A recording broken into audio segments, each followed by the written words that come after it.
કેમ છો બાળ દોસ્તો? મજામાં ને?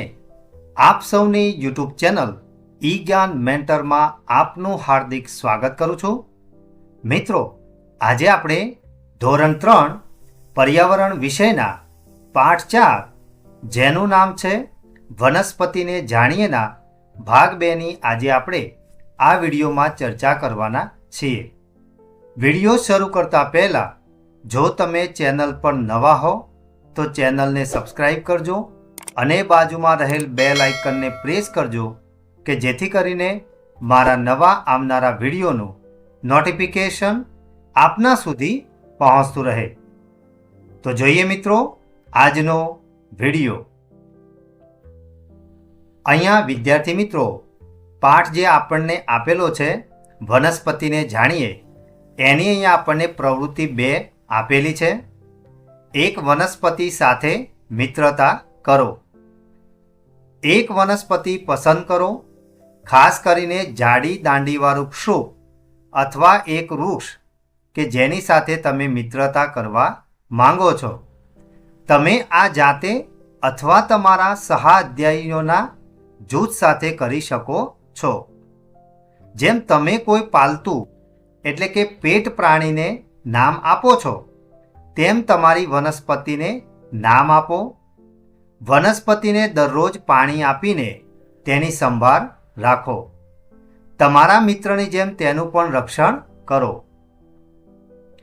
હવે તમારા વનસ્પતિ મિત્રનું ઝીણવટપૂર્વક અવલોકન કરો. અહીં અવલોકન કરવા જેવી કેટલીક બાબતો છે. શું ત્યાં પાંદડા, ફૂલો અને ફળ વધારે છે, ઓછા છે કે બિલકુલ નથી? આગળના પાના પરના કોષ્ટકમાં તમારા અવલોકનો એટલે કે ઓબ્ઝર્વેશન્સને નોંધો. અવલોકનનો સમય અને તારીખ તમારે લખવાની છે અને તમે કયા મહિનામાં એનું ઓબ્ઝર્વેશન કર્યું છે એ પણ તમારે લખવાનું છે. તમે જે દિવસે આ માહિતીની નોંધ કરી રહ્યા હો તે દિવસના હવામાન એટલે કે વેધરના આધારે નીચે દર્શાવેલા ચિત્રોમાં યોગ્ય સ્થાને ખરાની નિશાની કરો. તો બાળ દોસ્તો, તમારે એક સરસ મજાનું વનસ્પતિ મિત્રની તમારે પસંદગી કરવાની છે અને એને તમારે રોજ પાણી આપી અને એની સંભાળ લેવાની છે. હવે એમાં તમને શું ફેરફાર જોવા મળે છે એનું તમારે અવલોકન કરવાનું છે. તો અવલોકનની તારીખ મેં અહીંયા લખી છે 20મી ઓગસ્ટ 2026 બપોરે 12 કલાક, એટલે કે મહિનો અહીંયા મેં લખ્યો છે ઓગસ્ટ મહિનો. તો હવે કયા પ્રકારના ફેરફારો થાય છે એ આપણે લખવાના છે. તો અહીંયા આપણને સૂચના આપેલી છે કે તમારા વનસ્પતિ મિત્રની વારંવાર મુલાકાત લો અને તેનું કાળજીપૂર્વક અવલોકન કરો. તો અહીંયા બાળ દોસ્તો સૌથી પહેલાં આપણે અહીંયા વાદળછાયું વાતાવરણ પણ જોવા મળે છે, સૂર્યનો તડકો પણ જોવા મળે છે અને ઓગસ્ટ મહિનો છે એટલે સ્વાભાવિક છે કે વરસાદની ઋતુ પણ હોય છે. એટલે અહીંયા અગાઉ આપણને જે પ્રમાણે કહ્યું છે કે વાતાવરણ કેવું તમને જોવા મળ્યું હતું તો એના અકોર્ડિંગ તમારે અહીંયા ખરાની નિશાની કરવાની છે. તો એના આધારે અહીંયા આપણને કોષ્ટક આપેલું છે વનસ્પતિના ભાગો. તો પાંદડા, ફૂલો અને ફળો. તો આ પ્રમાણેનો ફેરફાર આપણને કઈ રીતે જોવા મળે છે એ અહીંયા આપણે કોષ્ટકમાં લખવાનું છે. તો ઘણા, થોડા અથવા બિલકુલ નહીં, એનો રંગ કેવો છે, એનો આકાર એટલે કે વર્ણવો અથવા તો દોરવાનું છે અને અન્ય અવલોકન. તો સૌથી પહેલાં એના પાંદડા કયા છે? તો મેં અહીંયા લીમડાનું વૃક્ષ લીધું છે. તો આપણને સૌને ખ્યાલ છે એ પ્રમાણે લીમડા ઉપર ઘણા બધા આપણને પાંદડા જોવા મળે છે. જ્યારે એનો જે રંગ છે એ લીલો હોય છે અને જ્યારે એ પાન પાકી જાય એટલે એનો રંગ પીળો આપણને જોવા મળે છે. અહીંયા આપણને કાં તો લીમડાનું પાન દોરવાનું છે અથવા તો એનું વર્ણન કરવાનું છે. તો મેં અહીંયા વર્ણન કર્યું છે લીમડાનું પાન. તો અન્ય અવલોકનો મેં એવા કર્યા છે કે પાનખરની ઋતુમાં લીમડાના જે પાન છે એ ખરી જાય છે અને જ્યારે વસંત ઋતુ આવવાની તૈયારી હોય તો એમાં સરસ મજાના નવા આપણને પાન જોવા મળે છે. હવે ફૂલોની જો આપણે વાત કરીએ તો ફૂલો પણ ખૂબ જ વધુ પ્રમાણમાં આપણને જોવા મળે છે, જેને આપણે લીમડાનો મોર કહીએ છીએ, જે હંમેશા આપણને સફેદ જોવા મળે છે. એટલે મેં એનું વર્ણન કર્યું છે લીમડાનો મોર. તો લીમડાનો મોર જે છે એ ચૈત્ર મહિનામાં લીમડા પર જે ફૂલો આવે છે એને મોર કહેવામાં આવે છે, જેનું જો આપણે રસ કાઢી અને જો આપણે પીએ તો એના આપણને ઘણા બધા ફાયદા જોવા મળે છે. હવે જો આપણે લીમડાના ફળની જો આપણે વાત કરીએ તો એ પણ વધુ આવે છે. એને આપણે લીંબોળી તરીકે ઓળખીએ છીએ. તો શરૂઆતમાં એનો રંગ લીલા કલરનો હોય છે અને જ્યારે તે પાકે છે ત્યારે એનો રંગ પીળો આપણને જોવા મળે છે. તો વૈશાખ મહિનામાં લીમડાના ફૂલોમાંથી ફળ આવે છે, જેને લીંબોળી કહેવામાં આવે છે. હવે અહીંયા આપણને આગળ પ્રવૃત્તિ 3 આપેલી છે. શું તમને વનસ્પતિ પર નવા પાંદડા ઉગતા જોવા મળે છે? જેમ જેમ પાંદડા મોટા થતા જાય છે તેમ તેમ તેના રંગો બદલાય છે. તો આપણે જે લીમડાનું અવલોકન કર્યું છે તો એના આધારે તમારે અહીંયા પ્રશ્નનો જવાબ લખવાનો છે. તો મેં અહીંયા જવાબ લખ્યો છે કે હા, મને વનસ્પતિ પર નવા પાંદડા ઉગતા જોવા મળે છે અને જેમ જેમ પાંદડા મોટા થતા જાય છે તેમ તેમ તેના રંગો બદલાય છે. એટલે કે લીમડામાં જ્યારે નવા પાન આવે ત્યારે એ લીલા રંગના હોય છે અને જ્યારે જેમ જેમ એ મોટા થાય તો એનો રંગ પીળો થાય છે અને છેલ્લે એ ખરી જાય છે. બીજો પ્રશ્ન એવો આપેલો છે, શું જૂના કથ્થાઈ રંગના પાંદડા જમીન પર પડે છે? તો આ જે લીમડો છે એના જે પાકા જે પાંદડા હોય છે તો એ પાકા રંગના જે પાંદડા છે એ જમીન પર પડી જાય છે. આગળનો પ્રશ્ન છે, શું તમને ફૂલો ખીલતા અથવા તો કોઈ ફળ આવતા જોવા મળે છે? તો એનો આપણે જવાબ લખીશું હા, મને મારા મિત્ર વૃક્ષ લીમડા ઉપર ફૂલો ખીલતા જોવા મળ્યા. આ પછી મને વૈશાખ મહિનામાં તે ફૂલોમાંથી લીંબોળી બનતા પણ મને જોવા મળી. એટલે કે લીમડામાં ઉનાળાની શરૂઆતમાં આપણને મોર રૂપી આપણને ફૂલો ખીલતા જોવા મળે છે. ત્યાર પછી આપણને આગળ આપેલું છે, તમે અન્ય કયા અવલોકનો કર્યા? તમારા અવલોકનોની નોંધ કરો. તો હવે તમે લીમડામાં બીજા કયા પ્રકારના અવલોકનો કર્યા છે એ તમારે અહીંયા લખવાના છે. તો અમે કરેલા અવલોકનો નીચે મુજબ છે. અમારા મિત્ર વૃક્ષ લીમડામાં ફેબ્રુઆરી-માર્ચ મહિના દરમિયાન જૂના પાંદડા ખરી જાય છે, જેને પાનખરની ઋતુ કહેવામાં આવે છે, અને એ પછી નવી કૂંપળો આવે છે. માર્ચમાં ફૂલોરૂપી મોર પણ આવે છે અને એપ્રિલ અને મે મહિનામાં ફળો આવે છે, જેને લીંબોળી તરીકે ઓળખવામાં આવે છે. અમે પક્ષીઓને આ ફળો ખાતા જોયા છે. ઉનાળામાં આંધીને કારણે તેના ફળો એટલે કે લીંબોળીઓ નીચે પડે છે, એટલે લીમડા નીચે પીળા રંગની ચાદર પથરાયેલી હોય એવું લાગે છે. એટલે કે અહીંયા આપણે લીમડો જે આપણું મિત્ર વૃક્ષ લીધું છે તો એમાં કયા કયા પ્રકારના આપણને ફેરફારો જોવા મળે છે એની અહીંયા આપણે વાત કરવાની છે. હવે અહીંયા આપણને લખો એવી સૂચના આપેલી છે. તમારી નોટબુકમાં તમારી વનસ્પતિ વિશે લખો. તો અહીંયા તમે જે વનસ્પતિ લીધી છે એટલે કે આપણે લીમડો જે મિત્ર વૃક્ષ તરીકે લખ્યું છે તો એના વિશે તમારે અહીંયા લખવાનું છે. તો મેં અહીંયા લખ્યું છે કે અમારા મિત્ર વૃક્ષ લીમડામાં ફેબ્રુઆરી-માર્ચ મહિના દરમિયાન જૂના પાંદડા ખરી જાય છે અને એ પછી નવી કૂંપળો આવે છે. માર્ચમાં ફૂલોરૂપી મોર પણ આવે છે અને એપ્રિલ અને મે માસમાં ફળો આવે છે, જેને લીંબોળી તરીકે ઓળખવામાં આવે છે. અમે પક્ષીઓને આ ફળો ખાતા જોયા છે. ઉનાળામાં આંધીને કારણે તેના ફળો લીંબોળીઓ નીચે પડે છે, એટલે લીમડા નીચે પીળા રંગની ચાદર પથરાયેલી હોય એવું લાગે છે. લીમડાનો ઉપયોગ ફર્નિચર બનાવવા માટે થાય છે. લીમડાની ઊંચાઈ લગભગ 60 ફૂટ જેટલી હોય છે. લીમડો આપણને ઘણી બધી રીતે ખૂબ જ ઉપયોગી છે. તો અહીંયા વિદ્યાર્થી મિત્રો, મેં અહીંયા લીમડાને મારા મિત્ર વૃક્ષ તરીકે લીધું છે, એટલે મેં અહીંયા લીમડા વિશેનું વર્ણન કર્યું છે. તમે જે મિત્ર વૃક્ષની પસંદગી કરો છો એના વિશે તમારે અહીંયા લખવાનું છે. હવે આગળ અહીંયા આપણને વિવિધ વનસ્પતિના પાંદડા જુદા જુદા રંગો, આકારો અને કદ ધરાવે છે. તો અહીંયા આપણને 4 વૃક્ષોના આપણને પાંદડા આપેલા છે. પહેલું છે પીપળો, બીજું છે આંબો, કમળ અને ખેજડી. તો અહીંયા આપણને જુદા જુદા પ્રકારના પાંદડા જોવા મળે છે. તો 4 જે પાંદડા છે એના આકાર અલગ અલગ છે અને એના રંગ પણ અલગ છે અને એનું કદ પણ અલગ અલગ જોવા મળે છે. પીપળો જે વૃક્ષ છે એનું અહીંયા પાન છે ઘાટા લીલા રંગનું છે. આંબાનું જે પાંદડું છે એ થોડુંક આછા લીલા રંગનું છે. અહીંયા કમળનું છે એ પણ એકદમ આછો લીલો રંગ જોવા મળે છે. જ્યારે ખેજડીનું જે પાંદડું છે એમાં આપણને ઘેરો રંગ જોવા મળે છે. તો અહીંયા નીચે આપણને આપેલું છે કે ચાલો આપણે વધુ શોધખોળ કરીએ. અહીંયા આપણને પ્રવૃત્તિ 4 આપેલી છે.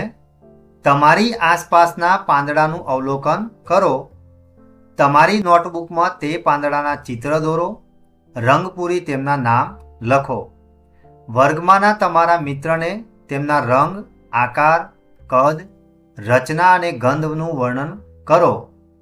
આ પ્રવૃત્તિ કર્યા પછી પાંદડા વિશે આપણે શું કહી શકીએ? તો બાળ દોસ્તો, તમારે તમારી આસપાસ જે કંઈ પણ પાંદડા હોય એમાંથી તમારે કોઈ પણ એક પાંદડું લેવાનું છે, એનું અવલોકન કરવાનું છે અને એનું જે ચિત્ર છે એ તમારી નોટબુકમાં દોરી અને એમાં રંગ પૂરવાના છે. સાથે સાથે તમારા જે મિત્ર છે એને તમારે તમે જે પસંદ કરેલું પાંદડું છે એના વિશેનું વર્ણન તમારે કરવાનું છે. તો તમે આ પ્રવૃત્તિ કર્યા પછી પાંદડા વિશે આપણે એને શું કહી શકીએ એનું વર્ણન તમારે તમારા વર્ગખંડમાં કરવાનું છે. અહીંયા આપણને આગળ આપેલું છે દરેક પાંદડાની ગંધ એકબીજાથી અલગ હોય છે. મેં નોંધ્યું છે કે તુલસી, કોથમીર, મીઠો લીમડો, ફુદીનો અને લીલી ચા, આ બધાની જે ગંધ છે એ આશ્ચર્યજનક રીતે અલગ હોય છે. રાજે સિમ્મીને કહ્યું. સિમ્મીએ રાજને કહ્યું, શું તે ક્યારેય આંબાના પાંદડાને મસળીને સૂંઘી જોયું છે? મને એની ગંધ ખૂબ જ ગમે છે. રાજે ઉમેર્યું, આ વાતચીત મને કેરીની મીઠી સુગંધની યાદ અપાવે છે. મારો ભાઈ જોઈ શકતો નથી, પરંતુ તે તરત જ નજીકમાં રહેલા કોઈ પણ ફળ જેમ કે કેરી, અનાનસ, ફણસ, જામફળ કે જાંબુની તેની ગંધથી ઓળખી લે છે. તો અહીંયા આપણને બાજુમાં જે અંધ જે છોકરો છે એનું સરસ મજાનું ચિત્ર પણ આપેલું છે. આપણે સૌ જાણીએ છીએ એ પ્રમાણે જે અંધ લોકો હોય છે એમની જે સૂંઘવાની અને શ્રવણ શક્તિ એ ખૂબ જ ઘણી બધી વધારે હોય છે. એટલે એ કોઈ પણ જે ફળ હોય અથવા તો કોઈ પણ વસ્તુ હોય તો એના આકાર અથવા તો ગંધથી એ જે તે વસ્તુને પાળખતા હોય છે. અહીંયા આપણને આગળ પ્રવૃત્તિ 5 આપેલી છે. તમારી આંખે પાટો બાંધો અને તમારા મિત્રને ધીમે ધીમે એક ફળ તમારી નજીક લાવવાનું કહો. આંખો બંધ રાખીને તમે કેટલે દૂરથી ફળને ઓળખી શકો છો? હવે કાપેલા ફળના ટુકડાઓ લઈને તે જ પ્રયોગનું પુનરાવર્તન કરો. આ આખા ફળને બદલે કાપેલા ફળને ગંધથી ઓળખવું સહેલું હતું. તમે સૌથી વધુ દૂરથી કયા ફળની ગંધ ઓળખી શકો છો?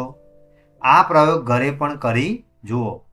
એટલે કે અહીંયા તમને એક પ્રયોગ કરવાની વાત કરવામાં આવેલી છે. તો તમારા ઘરે કોઈ પણ એક ફળ લેવાનું અને દૂરથી તમે એની ગંધ કેટલા અંતરથી તમે ઓળખી શકો છો એ તમારે તમારા વર્ગખંડમાં એનું વર્ણન કરવાનું છે. અને તમે જ્યારે એ ફળને કાપો છો તો એ કાપેલું ફળ સરળતાથી ઓળખવું સહેલું હતું કે પછી આખું ફળ? તો એનો પણ તમારે જે તમારો એક્સપિરિયન્સ છે એ તમારે તમારા વર્ગખંડમાં કહેવાનો છે. હવે આગળ આપણને અહીંયા વનસ્પતિના ભાગો આપવામાં આવેલા છે. વનસ્પતિ વિશે શીખતી વખતે આપણે વનસ્પતિના ઘણા ભાગોના નામનો ઉપયોગ કર્યો, જેમ કે મૂળ, દાંડી, પાંદડા, ફૂલો, ફળો અને બીજ. તો ચાલો હવે આપણે ટામેટાના છોડનું ચિત્ર જોઈએ અને ધ્યાનપૂર્વક વિવિધ ભાગોનું અવલોકન કરીએ. તો અહીંયા આપણને ટામેટાનો સરસ મજાનો છોડ આપેલો છે. તો અહીંયા આપણને સૌથી પહેલાં દાંડી આપેલી છે, અહીંયા નીચે આપણને મૂળ આપેલા છે, ત્યાર પછી અહીંયા ફૂલ છે, પાંદડું છે, ફળ છે અને બીજ છે. તો અહીંયા આપણે પહેલો પ્રશ્ન આપણને એવો આપેલો છે કે છોડના ભાગો કયા છે? તો આપણને અહીંયા છોડના કયા કયા ભાગ જોવા મળે છે એ આ ચિત્રના આધારે તમારે અહીંયા આ પ્રશ્નનો જવાબ લખવાનો છે. તો આપણે આ પ્રશ્નનો જવાબ લખીશું કે મૂળ, દાંડી, ડાળીઓ, પાંદડા, ફૂલ, ફળ, બીજ જેવા છોડના ભાગો જોવા મળે છે. એટલે કે આ જે ટામેટાનો છોડ છે એમાં આટલા પ્રકારના આપણને અલગ અલગ છોડના ભાગો જોવા મળે છે. હવે નીચે આપણને ફરી પ્રશ્ન પૂછેલો છે કે છોડના જુદા જુદા ભાગો દર્શાવો અને તેમના નામ લખો. તો અહીંયા આપણને જે ચિત્ર આપેલું છે એવું જ ચિત્ર આપણે દોરવાનું છે અને જે ભાગ આપેલા છે એના નામ અહીંયા આપણે લખવાના છે. તો આ જે પ્રવૃત્તિ છે એ તમારે તમારા જે નોટબુક આપેલી છે એમાં પણ તમે કરી શકો છો અને જેટલા પણ નામ છે એના નામ અહીંયા તમારે લખવાના રહેશે. અહીંયા આગળ આપણને પ્રવૃત્તિ 6 આપેલી છે, છાલ વિશે જાણો. તો છાલને અંગ્રેજીમાં બાર્ક કહેવામાં આવે છે. એ વૃક્ષના થડનું સખત બાહ્ય આવરણ છે. એટલે કે જો તમે વૃક્ષની જે થડ હોય એને જો તમે નજીકથી જુઓ તો આપણને ખૂબ જ સખત જોવા મળે છે. વૃક્ષની છાલને સ્પર્શ કરો અને ધ્યાનપૂર્વક જુઓ. શું તમને તેના પર કોઈ પ્રાણીઓ, જીવજંતુઓ કે વનસ્પતિ દેખાય છે? કાગળની શીટને છાલ પર દબાવો. હળવેથી તેના પર મીણિયા રંગ અથવા તો પેન્સિલને વારંવાર ઘસો. તમને શું મળ્યું છે તે જુઓ. કાગળની પાછળની બાજુએ તમારા વૃક્ષનું નામ અથવા તો વર્ણન લખો. હવે તમારા મિત્રોના બધા કાગળો એકત્રિત કરો અને શું તમે છાલની તરા એટલે કે પેટર્ન જોઈને તે વૃક્ષ વિશેનું અનુમાન કરી શકો છો? એટલે કે જો અહીં એક દીકરી છે એ જે થડ છે એના પર એક સરસ મજાનો કોરો કાગળ મૂકી અને પેન્સિલ વડે અથવા તો સ્કેચ પેન વડે જે મીણિયા કલર આવે છે એના વડે એ ઉપર ઘસે છે. હવે તમારે પ્રવૃત્તિ એ કરવાની છે કે તમારા કાગળની પાછળ એ ઝાડનું કે વૃક્ષનું નામ લખવાનું છે, પરંતુ તમારા મિત્રને બતાવવાનું નથી. અને તમારા વર્ગના બધા જ મિત્રોના કાગળ ભેગા કરી અને પછી તમારે એ માત્ર છાલની પેટર્ન એ જોવાની છે અને એ પેટર્નના આધારે તમારે એ કયા વૃક્ષની પેટર્ન છે એ તમારે તમારા મિત્રને કહેવાની છે. તો આ પણ એક સરસ મજાની એક્ટિવિટી છે. સાચી વાત ને બાળ દોસ્તો? તો તમે પણ તમારા વર્ગખંડમાં આ પ્રમાણેની પ્રવૃત્તિ તમારા શિક્ષકની મદદથી કરજો. હવે અહીંયા આપણને આ પ્રવૃત્તિને આધારે 2 પ્રશ્નો આપેલા છે કે શું તમે વનસ્પતિ પર અન્ય કોઈ પ્રાણીઓ, પક્ષીઓ અને જીવજંતુઓ જોવા મળ્યા હતા? તો તમે જે વનસ્પતિનું અવલોકન કર્યું હોય એટલે કે જે વૃક્ષનું અવલોકન કર્યું છે તો એના પર તમને કોઈ પ્રાણીઓ, પક્ષીઓ કે જીવજંતુઓ જોવા મળ્યા છે? અને જો તમને જોવા મળ્યા હોય તો એના વિશે આપણે લખવાનું છે. તો એ મેં લખ્યું છે કે હા, મને ઝાડ પર કીડીઓ, મકોડા જેવા જીવજંતુઓ તથા કબૂતર, કાગડા, ચકલી, કાબર જેવા પક્ષીઓ અને પતંગિયા જેવા કીટકો પણ જોવા મળ્યા હતા. તો ઝાડ ઉપર તમને જે પ્રમાણેના પક્ષીઓ, જીવજંતુઓ કે પ્રાણીઓ જોવા મળે એના વિશેનું વર્ણન તમારે અહીંયા લખવાનું છે. જ્યારે બીજો પ્રશ્ન એવો પૂછ્યો છે કે તેઓ શું કરી રહ્યા હતા, તો તમારે એના વિશે લખવાનું છે. તો મેં લખ્યું છે કે તેઓ વૃક્ષના થડ પર કીડીઓ, મકોડા, ખોરાકના કણો લઈને આવતા હતા. પક્ષીઓ વૃક્ષોના ફળોને ખાઈ રહ્યા હતા, જ્યારે કેટલાક પક્ષીઓ ટહુકા કરતા હતા અને પતંગિયા ઉડતા જોવા મળતા હતા. તો અહીંયા જે મેં મારી રીતે ઝાડ ઉપર મને જે અવલોકન જોવા મળ્યું એ મેં અહીંયા લખ્યું છે. તમે જે વૃક્ષ પસંદ કરો છો તો એના પર તમને જે કંઈ પણ જીવજંતુઓ, પક્ષીઓ કે પ્રાણીઓ જોવા મળે એમની ક્રિયા શું હતી એ તમારે અહીંયા આના જવાબ રૂપે લખવાની છે. ત્યાર પછી અહીંયા આપણને આગળ આપેલું છે, શું તમે જાણો છો? તો શેરડીની દાંડીમાંથી ખાંડનું ઉત્પાદન થાય છે અને વાંસ સૌથી ઊંચું ઘાસ છે. મિઝોરમમાં જોવા મળતું રાફલેસિયા સૌથી મોટું ફૂલ છે અને તે છત્રી જેટલું મોટું હોય છે. બાજુમાં આપણને રાફલેસિયાનું સરસ મજાનું ફૂલ પણ આપવામાં આવેલું છે. તો વિદ્યાર્થી મિત્રો, આ પાઠના ભાગ 1માં આપણે વૃક્ષ, છોડ, ક્ષુપ આવા જે વનસ્પતિના અલગ અલગ પ્રકારના જે ભાગો હતા એની આપણે ચર્ચા કરી ચૂક્યા છીએ. તો એમાં આપણે જોયું હતું કે વાંસ જે છે એ સૌથી ઊંચું ઘાસ છે એવું આપણે ભણી ચૂક્યા છીએ. જ્યારે અહીંયા જે મિઝોરમમાં મળતું રાફલેસિયા નામનું જે ફૂલ છે એ ખૂબ જ મોટું હોય છે અને એની જે સાઇઝ છે એ છત્રી જેટલી મોટી હોય છે. તો કેવું અદ્ભુત કહેવાય બાળ દોસ્તો, ખરું ને? બીજી વાત એવી છે કે શેરડીની દાંડીમાંથી આપણે જે ખાંડ વાપરીએ છીએ એનું ઉત્પાદન પણ આપણને જોવા મળે છે. તો વિદ્યાર્થી મિત્રો, આજે આપણે પાઠ 4 વનસ્પતિને જાણીએના ભાગ 2ની જે ચર્ચા કરી એમાં તમને મજા આવીને? આશા રાખીશ કે આજે ચલાવેલ વનસ્પતિને જાણીએના ભાગ 2માં તમને સંપૂર્ણ ખ્યાલ આવ્યો હશે. જો તમને આ વિડીયો ગમ્યો હોય તો વિડીયોને લાઈક કરજો અને શેર કરવાનું ભૂલતા નહીં. ફરી મળીશું આવા જ ઇન્ટરેસ્ટિંગ ટોપિક સાથે. ધન્યવાદ. વિડીયો જોવા બદલ આપ સૌનો ખૂબ ખૂબ આભાર.